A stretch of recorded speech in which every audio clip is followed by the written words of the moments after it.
Namaste, I'm Randall O'Leary, Director of Jungle Yoga Training School and your guide to today's practice. We'll be exploring the essentials of a very special style of energetic yoga called Swara Yoga. Swara Yoga incorporates two important parts of yoga practice, asana, or postures, and breath, or prana. The most direct and powerful thing we can do in yoga is to work with our prana. Prana is life, prana is life force. Prana is the force that animates all living things and allows them to exist. Without prana there is no life. The most effective way to create long life, successful yoga, physical and mental health, clarity, and connection is to work with prana. Our most direct connection to prana is through the breath. Our breath gives us life and provides us with prana to keep living. If we have enough prana, we can live vibrantly and happily, with enough energy to do what we want and need to do in life. If we have poor or low prana, we will struggle with health, energy, mind, and emotions. The yogic remedy for pranic problems is the practice of the breath, called pranayama. Pranayama is powerful, but it is difficult for many people to perform. Instead of struggling with a difficult practice, we use the approach called Swara cycles. So what are Swara cycles? Swara cycles are patterns of movement and breath, where the flow and movement of the body are coordinated with the flow and movement of the breath. Swara cycles are, most importantly, breath practices. These cycles are performed in repetitive patterns so that the flow of breath can be established. One of the most important parts of yoga practice is the creation and maintenance of steady, flowing breath and prana. The repetition of the cycles is one of the easiest ways to begin the process of breathing evenly over time. When working with prana, there are a few fundamentals that are essential to success. The first essential is to create a steady breath that is consistent and even, breath after breath. For example, if you have a 4-second inhalation and a 4-second exhalation, that is your foundation pattern. It should not change very much breath after breath during the Swara cycle. The second essential thing is to maintain this steady breath over time. It is not enough to do a few breaths and then move on to something else. We must focus so that our steady breath patterns continue over a length of time. So we can define Swara cycles as steady, rhythmic breathing over time. Let's try a simple Swara cycle so that you can experience it for yourself. Our first Swara cycle has two full postures, the cat and the cow. Let's review them before we start. When you inhale, the breath and movement take you into the cow position with a lifted chest. Notice that the heart is lifted, the belly and lumbar spine dropped, and you're in a light back bend shape. When you exhale, you go into the cat position, where the upper back lifts, the chin drops towards the chest, and the belly is drawn up. You're in a light forward bend. Now let's put these shapes into a flow. On your next inhalation, lift the chest and fill the lungs more actively. After inhalation is finished, exhale and lift the upper back. Once the exhalation is complete, inhale and gradually return to the lifted chest position, and then exhale and round the spine again. Establish a rhythm in the timing of the breath so that inhalation and exhalation take about the same amount of time.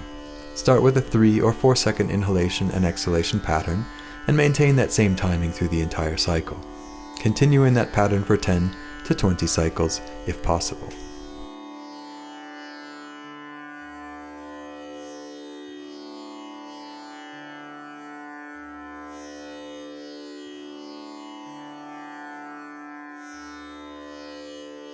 In Swara practice, we are trying to coordinate the movements of the body and the movements of the breath, so that they start and end at the same time.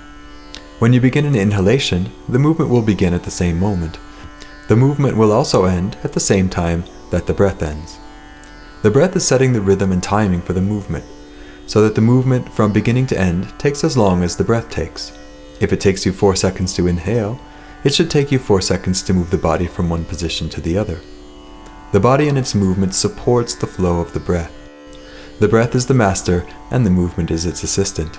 The breath sets the rhythm and timing of all the Swara cycles, and the movement of the body aids in maintaining the steady flow of the breath.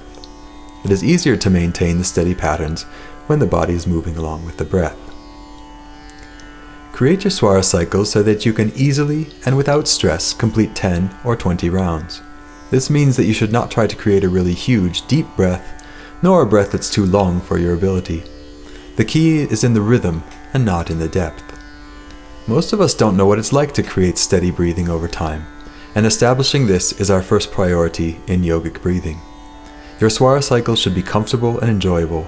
They are like energized meditations, where the mind is quiet and attentive, and the body and breath are supportive and comfortable. Remember that in yoga, breath always flows through the nose, so maintain nasal breathing throughout the entire practice. Let's try another basic Swara pattern, which goes from hands and knees to child's pose. Take your hands and knees position, and then inhale to lift the chest. Then exhale into child's pose. And inhale and return to the hands and knees position with a lifted chest. Exhale to child's pose, and repeat. Coordinate the beginning of the breath with the beginning of the movement, and the end of the breath with the end of the movement. Let them start and end at the same time. Also, establish a steady length to your breath. Create a 4-second inhalation and a 4-second exhalation pattern, and use that same timing for the entire cycle. Do 10 to 20 rounds and then rest.